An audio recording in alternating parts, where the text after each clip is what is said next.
할렐루야. 오늘 이 아침에 나오신 여러분을 주님의 이름으로 축복합니다. 오늘은 성령 강림 후 24번째 주일이자 10월 셋째 주일이요 추수감사주일로 지킵니다.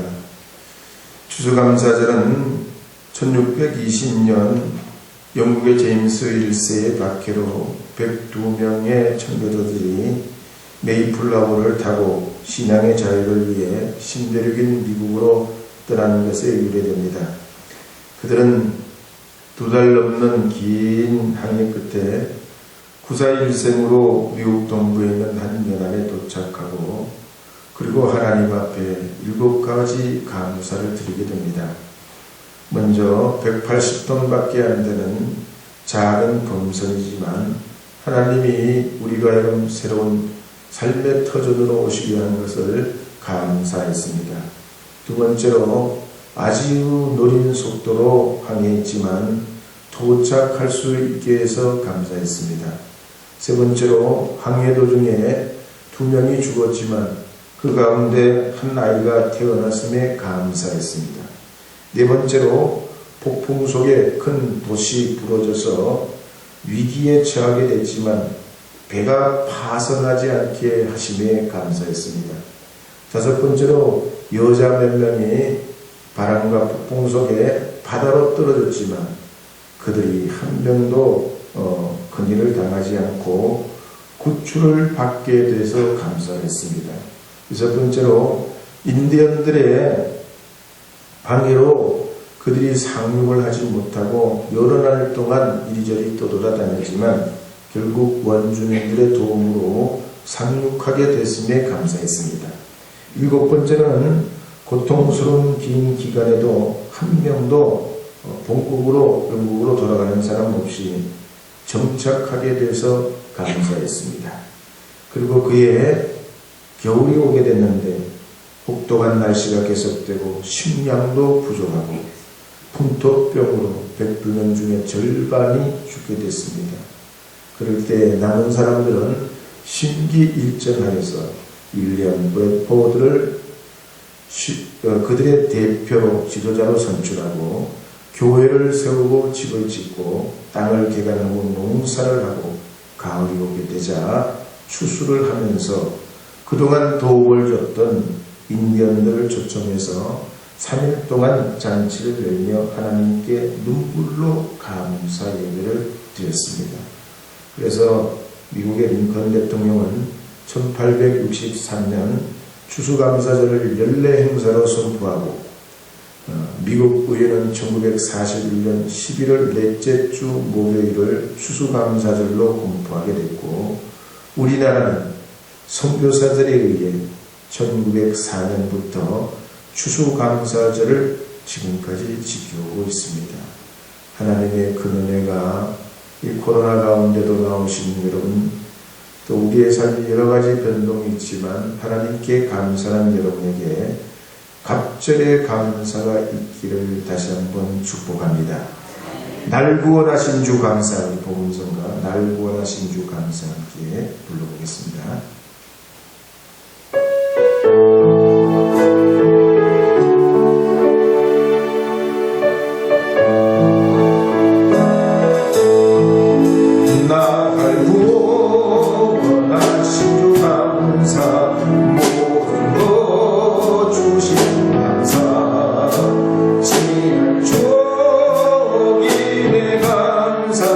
주의 곁에 계시네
1300년의 역사임에도 불구하고 세계에서 가장 부유한 강대한 나라가 되게 된 성장의 가장 강력한 이유는 이와 같은 감사 위에 나라를 세웠기 때문입니다.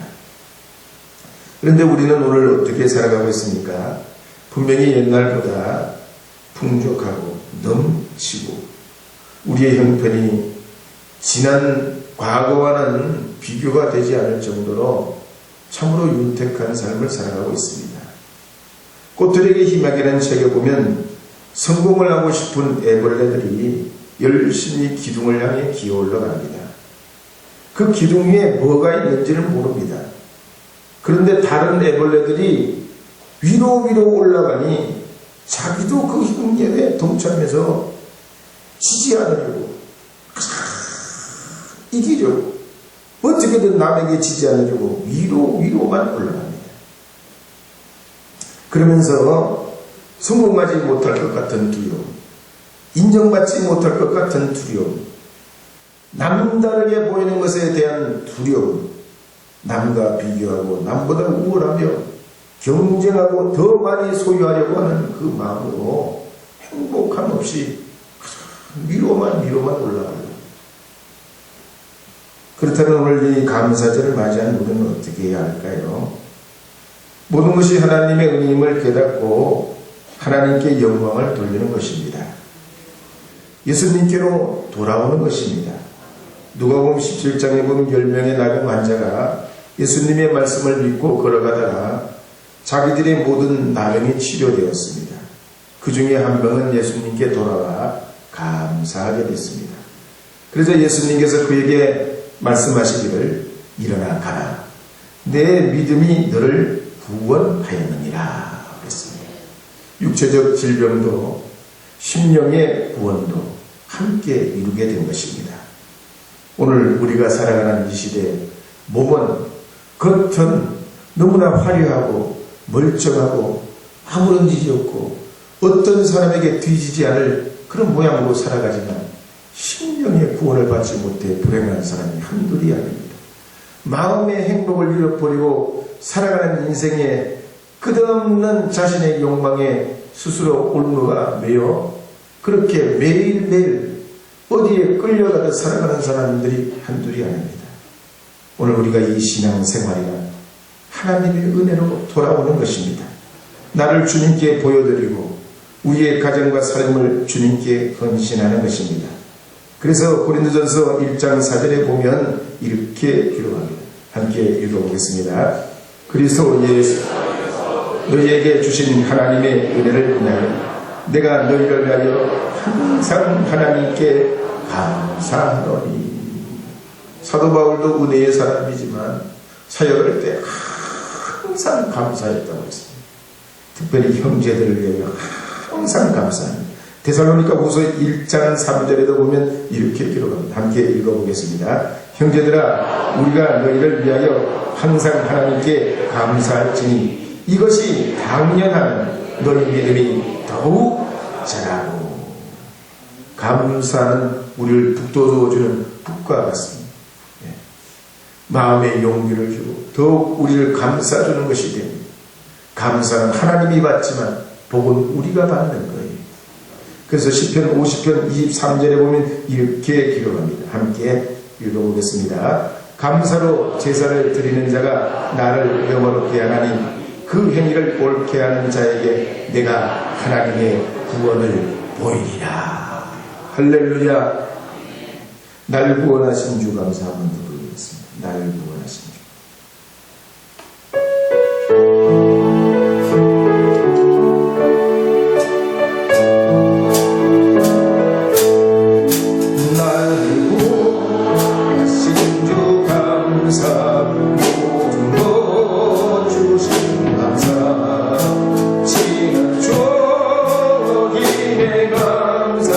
주의 곁에 계시네 양지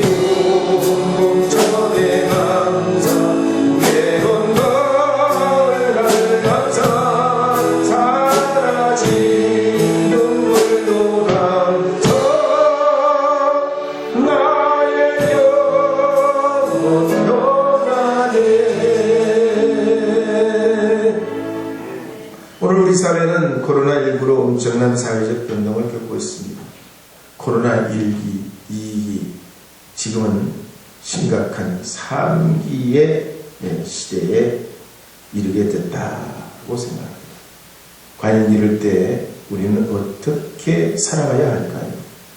저는 오늘 추수감사절을 맞이해서 마태복음 25장 14절에서 30절 말씀을 중심으로 감사와 은혜의 기쁨이라는 제목으로 하나님의 말씀을 선포하려 합니다.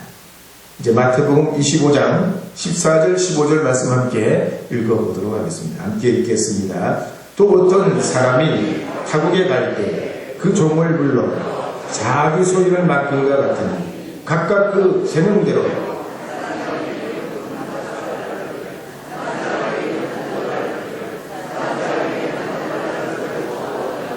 아멘. 오늘 본문에 보면 어떤 종이 자기 소유를 종들에게 각각 5달란트, 2달란트, 1달란트를 맡기고 타국으로 가게 되었다 말씀합니다. 슬기로운 5처녀의 비유에서는 하나님 나라가 기름 넣은 불을 준비하고 신랑이 올 때까지 기다리며 자신을 지키는 것이 하나님의 나라요. 누가 뭐라고 해도 어떤 연유에서든지 절대로 나누어 가질 수도 없고 나누어 버릴 수도 없는 것이 믿음인 것을, 또 그것이 하나님 나라의 귀중한 보화인 것을 말씀하고 있습니다. 그런데 오늘 이 달란트 비유에서는 하나님의 나라가 각자에게 능력에 따라 5달란트, 2달란트, 1달란트를 맡긴 걸 잘 관리하는 데 있습니다. 성경시대는 1달란트가 대략 6,000데나리온 정도 됐습니다. 6,000데나리온은 노동자의 20년 품삯입니다. 조금 부풀려 말하면 요즘에 아파트 한 채 값 정도 된다고 보면 됩니다. 적어도 절대로 적은 돈이 아니고 종들에게는 엄청난 큰 돈입니다.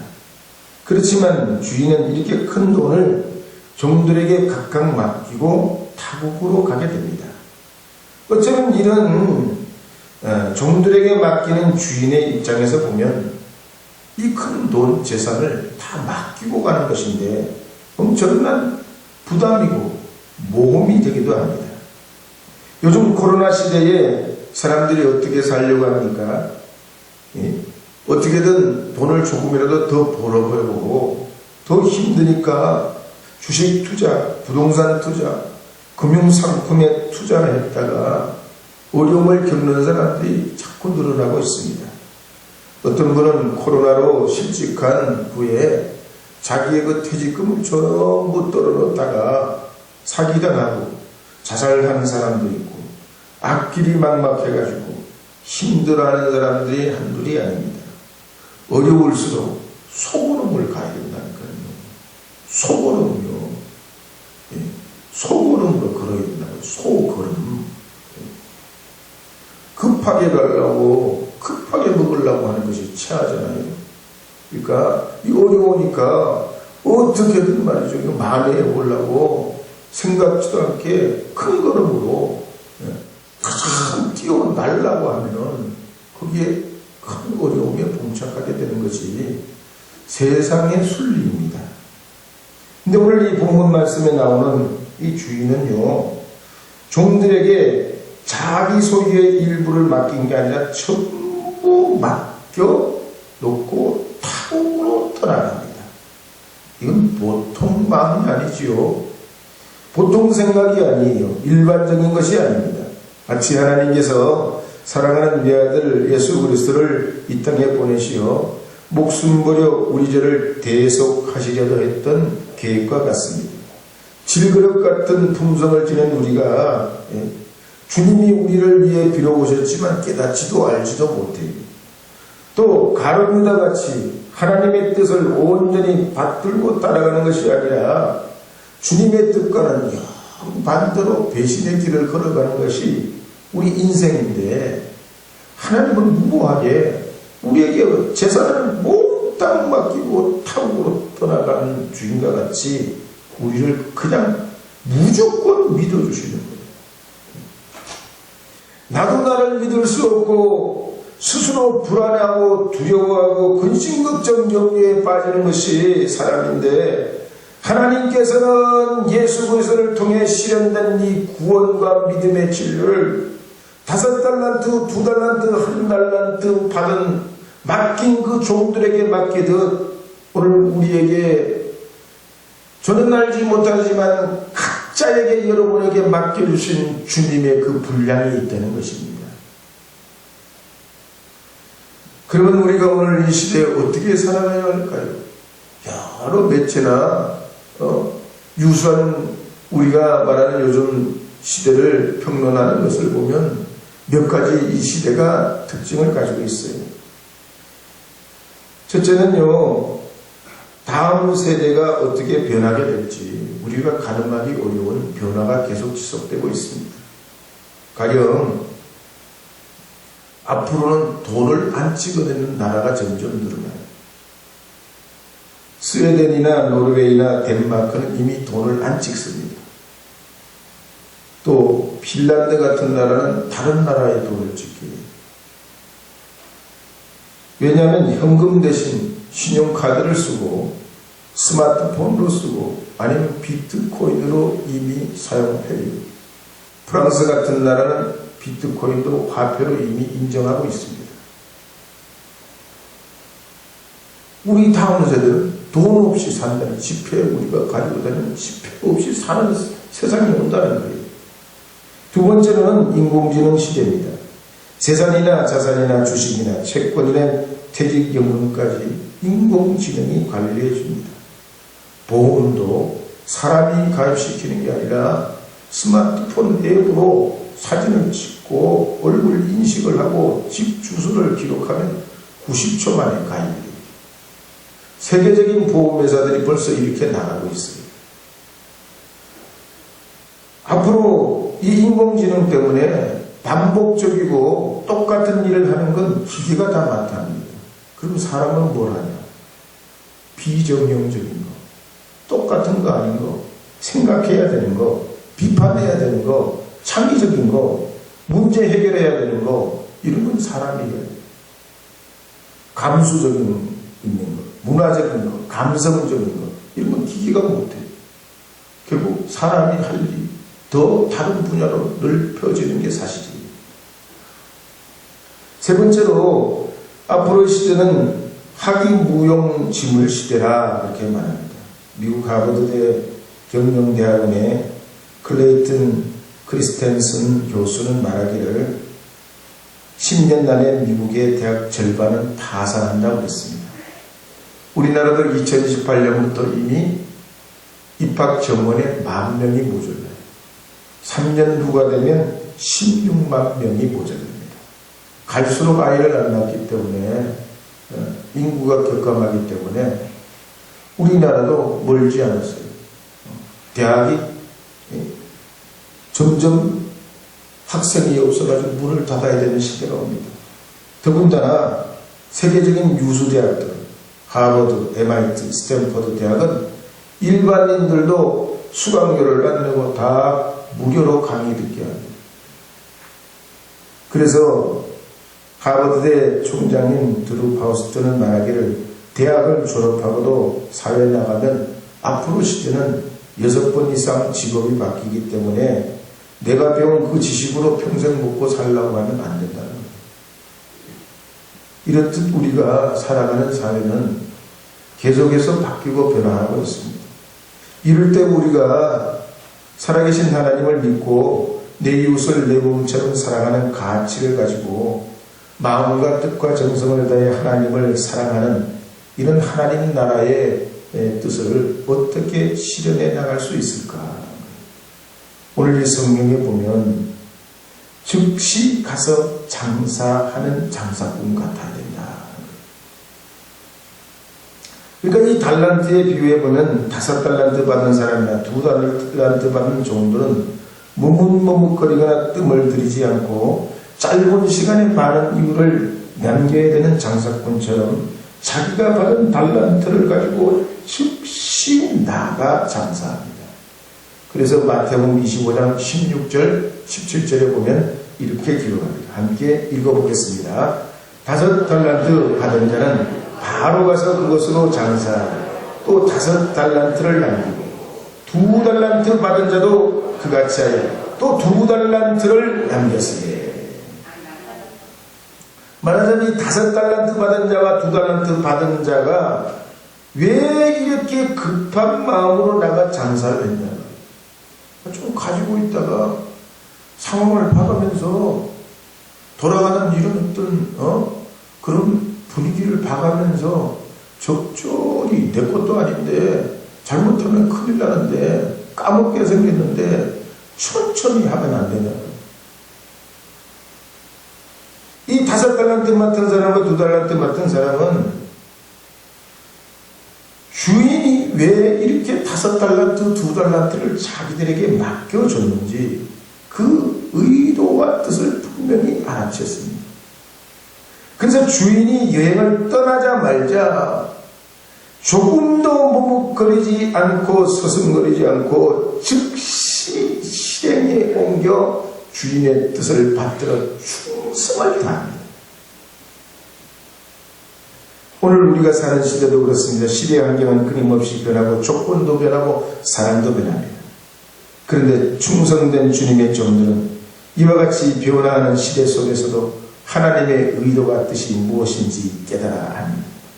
지체하지 아니하고 주님의 그 뜻을 받들어 그대로 세상 속으로 즉시 달려가 하나님의 마음에 합당한 삶을 살고 사명을 감당하여 갑절의 열매를 거두게 되는 겁니다. 그래서 마태복음 4장 20절에도 보면 예수님께서 갈릴리 바닷가에서 베드로, 안드레, 야고보, 마태와 같은 사람들 부를 때 그들은 지체하지 않습니다. 즉시 그물을 버려두고 주님을 쫓아갑니다. 그들의 상황을 보면 인격이나 경험이나 신앙이나 성품이 전혀 준비되어 있지는 않지만 주님이 그 많은 사람들 가운데 왜 자기를 불러 택하였는지 알았기 때문에 그들은 지체하지 않고 자기의 생업과 가족을 버리고 즉시 주님을 따라가는 것입니다.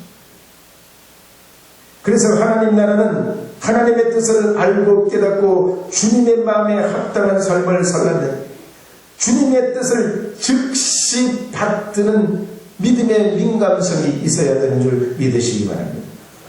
이런 사람이 이 시대, 변화의 시대에 열매 맺게 되는 것입니다. 그러므로 여러분들도 하나님의 은혜를 따라서 주님의 뜻을 깨닫고 지체치 말고 응답하여서 하나님의 뜻을 받들어서 착하고 충성된 종아, 내가 적은 일에 충성하였으니 내가 많은 것을 내게 맡기니 주인의 즐거움에 참여할지어다 칭찬받는 여러분 되시길 바랍니다. 근데 오늘 성경을 보면 1달란트 받은 사람은 그렇지 못했습니다. 마태복음 25장 18절 말씀을 보면 이렇게 기록합니다. 함께 읽어보겠습니다. 1달란트 받은 자는 가서 땅을 파고 그 주인의 돈을 감추어 두었더니 1달란트 받은 종은 아무도 모르는 곳에 땅을 파고 거기에다가 주인이 위탁한 1달란트를 숨깁니다. 당시에는 은행이 없죠. 요즘처럼 금고가 없기 때문에 어디다 맡길 때도 없고 보관할 때도 없기 때문에 주로 보물이라 큰 돈은 자기만 나는 한적한 곳에 아무도 모르는 곳에 땅에다 묻어두었습니다. 그래서 이 1달란트 받은 종도 도둑이 훔쳐가지 못하게 주인으로부터 받은 그 1달란트를 숨겨두었던 것입니다. 그래서 주인이 준 이 1달란트가 결국 주인이 다시 돌아올 때까지 도둑도 맞지 않았고 손해도 나지 않았습니다. 그러나 주인이 돌아와 계산할 때 너무나 뜻밖의 엄청난 책망과 심판을 당하게 됩니다. 그래서 마태복음 25장 24절에서 30절 말씀은 좀 길지만 함께 읽어보도록 하겠습니다. 함께 읽겠습니다. 1달란트 받았던 자는 와서 이르되 주인이여 당신은 굳은 사람이라 심지 않은 데서 거두고 해치지 않은 데서 모으는 줄을 내가 알았으므로 두려워하여 나가서 당신의 달란트를 땅에 감추어 두었나이다. 보소서 당신의 것을 가지셨나이다. 그 주인이 대답하여 이르되 악하고 게으른 종아, 나는 심지 않은 데서 거두고 해치지 않은 데서 모으는 줄을 내가 알았느냐. 그러면 내가 마땅히 내 돈을 취리하는 자들에게나 맡겼다가 내가 돌아와서 내 원금과 이자를 받게 하였을 것이니라 하고 그에게서 그 1달란트를 빼앗아 10달란트 가진 자에게 주라. 무릇 있는 자는 받아 풍족하게 되고 없는 자는 그 있는 것까지 빼앗기리라. 이 무익한 종을 바깥 어두운 데로 내쫓으라. 거기서 술 피우며 이를 갈리라 하니라. 1달란트 받은 사람은 자기 딴에는 하여튼 잘한다고 주인의 돈을 축내지 않으려고 땅에 묻어두고 그걸 어떻게든 보존시키려고 했는데 주인의 의도는 그게 아니에요. 1달란트를 가지고 어떻게든 빨리 남겨서 주인이 돌아올 때까지 그 달란트 맡은 자의 사명을 충성되게 감당하기를 원했던 것이 주인의 뜻이었단 말이죠. 그러니까 이 1달란트 받은 사람은 악하고 게으른 종이고 있는 것까지 빼앗기게 되고 어두운 데로 내쫓겨 슬퍼하며 이를 갈게 되는 심판을 받게 됩니다. 이스라엘의 초대왕 사울도 그랬습니다. 베냐민 지파의 기스의 아들이고 키도 크고 백성들이 볼 때 참 왕같은 그런 품성을 지닌 그런 인물이었습니다. 당시에 또한 이스라엘은 나라적으로 봐도 언약궤를 블레셋에 빼앗기고 사무엘 선지자는 연로하여서 두 아들이 대신 사사일을 맡아 감당하게 됐는데 이 두 아들들이 말이죠, 뇌물을 받아먹고, 사무엘 아들이 뇌물을 받아먹고 판결을 굳게 하고 나라의 정의와 법을 말이지 앞서서 훼손하고 그렇게 했단 말이에요. 그래서 이 백성들의 원로들이 모여가지고 우리도 다른 나라처럼 왕을 세워달라고 요구를 하게 됐습니다. 그때 하나님께서는 그들의 요구가 완벽하고 옳은 것은 아니지만 그들이 원하는 대로 절차에 따라서 사울을 초대 왕으로 기름을 부어 세우게 되게 됐습니다. 그때 이 사울은 왕이 돼가지고 그동안 이스라엘을 괴롭혔던 주변에 있던 블레셋을 물리치고 아말렉 같은 녀석 민족들을 그냥 보라는 듯이 그들을 다 물리치고 자신의 모든 인생을 전장에서 보내게 됐습니다. 그러면서 아들들과 함께 협력한 공을 세우게 됐는데, 그런데 날이 가면 갈수록 이 사울왕은 하나님의 뜻과는 달리 하나님을 실망시키고 불순종하고 시기질투하고 탐욕을 품고 하나님의 명령을 거역하다가 악심에 들리기도 하고 열등감에 빠지기도 하고 무고한 제사장 85명을 죽이기도 하고 다윗을 죽이려고 하기도 하고 그렇게 여러가지 하나님의 뜻으로부터 어긋난 삶을 살다가 결국은 길부아전 돼서 4명의 부자들이 다 전사하게 됩니다. 저도 신학을 졸업하고 의욕을 가지고 교회를 개척하고 또 그것을 교회 개척을 하려고 하다 안 되니까 농사도 짓고 사회운동도 꿈꾸고 깊은 산골에 들어가서 3년간 농사도 짓고 첫 7년을 그렇게 목회하면서 제가 깨달은 게 뭐냐, 아무리 사회적으로 선한 의욕을 가지고 도덕 윤리적으로 사람들에게 존경을 받을 만한 그런 꿈을 품었다고 해도 하나님의 꿈과 나의 꿈은 다르다는 얘기예요. 하나님이 모실 때는 불러서 한 영혼을 소중하게 여기고 그들을 주님의 제자로 삼아서 하나님 나라를 확장시켜 나가는 것이 저를 향한 하나님의 뜻이라는 사실을 깨닫게 돼서 저는 목회에 새 출발을 하게 됐습니다. 사랑하는 여러분, 여러분도 하나님의 뜻에 주님의 그 뜻을 온전히 받들어 하나님의 뜻에 합당한 삶을 살아가시길 바랍니다. 내가 평생 열심히 살았는데 내 모든 것을 쏟아부었는데 1달란트 받은 사람처럼 주님 앞에 심판받아서는 안 됩니다. 하나님의 뜻이 무엇인지, 하나님이 나를 부르신 소명이 무엇인지, 하나님이 왜 나에게 은혜를 주셨는지, 하나님이 왜 나에게 가정과 삶을 허락하셨는지 주님의 그 음성을 들어 주의 뜻을 따라가는 하나님의 사람들이 되어야 할 줄로 믿습니다. 주님의 뜻 따르렵니다. 함께 불러보세요. 주님의 뜻 따르렵니다. 악보를 안 된다.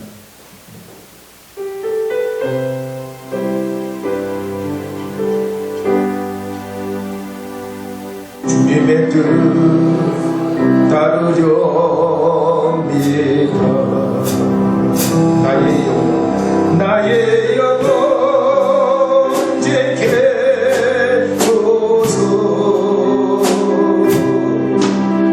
주님의 그 감성 비춰 주옵소서.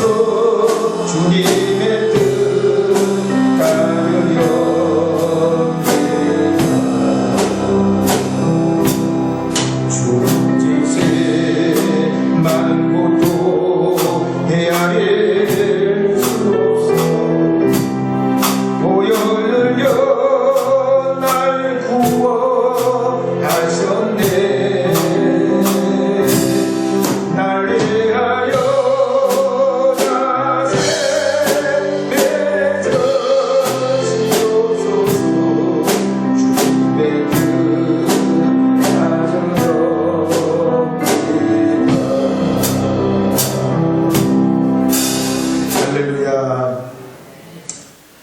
서울 사는 부부와 경상도에 사는 경상도 부부가 있었어요. 서울 사는 부부가 아내가 남편에게 물어요. 자기야, 나 800에 해도 돼? 그럼 되고 말고. 경상도 부부가 있는데 아내가 남편에게 말해요. 보소, 당신 800에 해도 됩니까? 시끄럽다. 어떡자. 서울부부의 또 아내가 남편에게 물어요. 자기야, 저 팔이 참 박지? 아니, 자기 얼굴이 더 팔고. 보소, 저 다리 참 박지에 머리 좀 쳐봐라.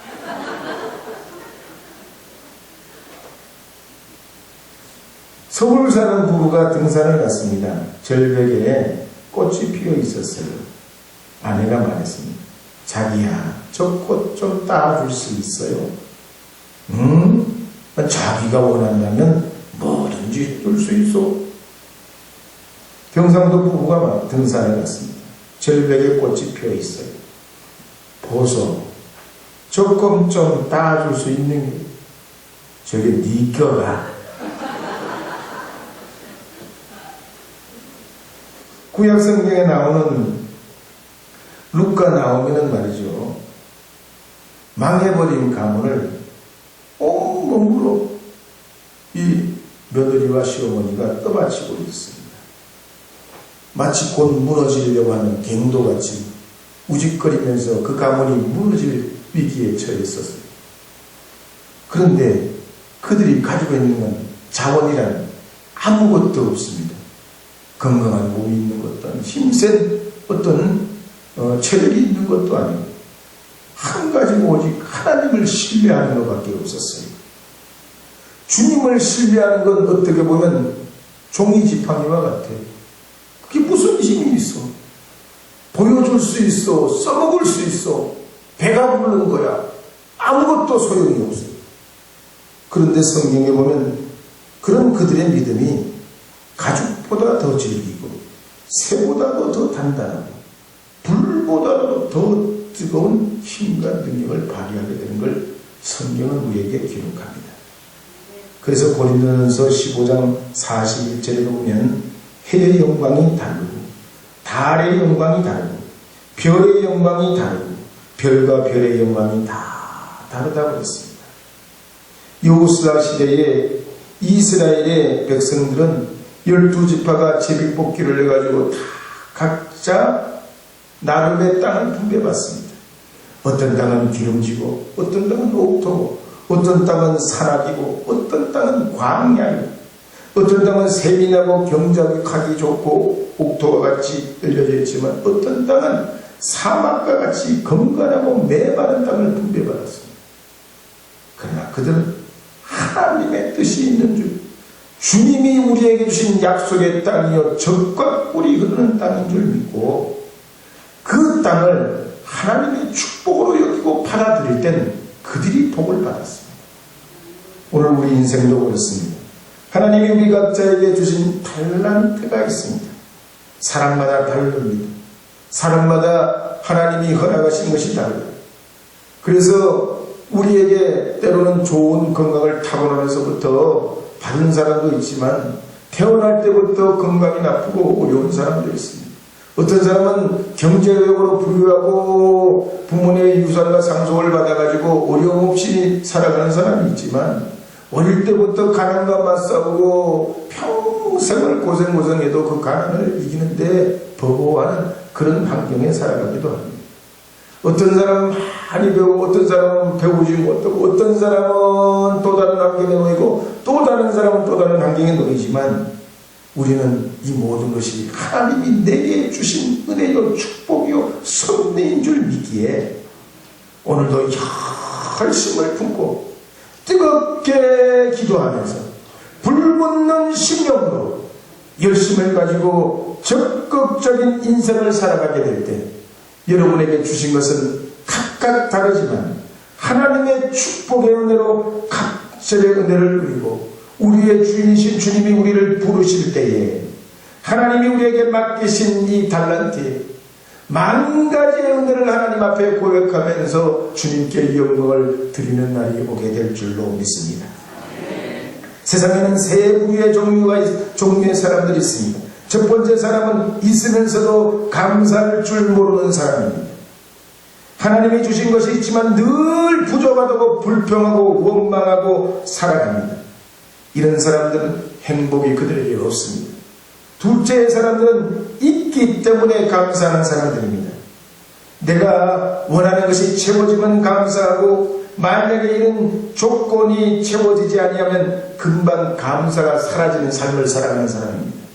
이런 감사는 미숙한 감사입니다. 그러나 세 번째 종류의 사람은 없을지라도 감사하는 사람입니다. 절대적인 하나님을 의지함으로 감사하는 것입니다.